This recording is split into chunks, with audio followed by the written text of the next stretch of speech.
return on its capital and can reinvest at the same or better rate as time goes by.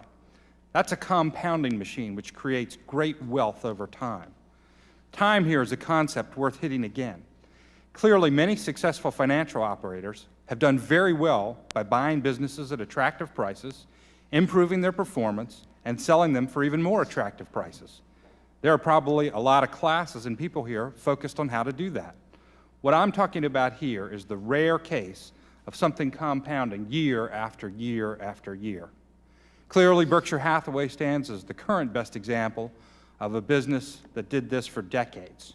Before Berkshire, Henry Singleton, who Buffett cites as a role model, did the same thing at Teledyne.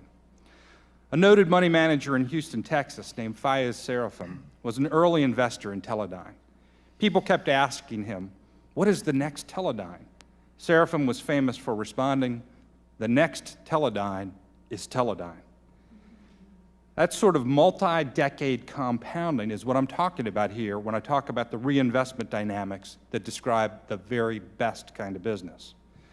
The second best kind of business is one that makes good returns on its capital, but really can't reinvest the earnings due to the nature of the market they serve. Think of a high-end restaurant where the owner works there all the time. It may be a wonderful business, but sometimes the worst thing a business like that can do is try to grow and open the second, third, and fourth locations. Those sorts of businesses tend to require an owner's touch and normally cannot grow in the same way as a McDonald's could, following a formula to punch out restaurant after restaurant after restaurant. Investing in the second kind of business is fine. You just need to know what you are getting into and to expect your return to come from dividends and returns of capital rather than reinvestment compounding. The worst kind of business in the world is one that doesn't make very good returns on capital, but needs more of it all the time. We call those airlines and try to make sure we don't invest in that sort of thing at all.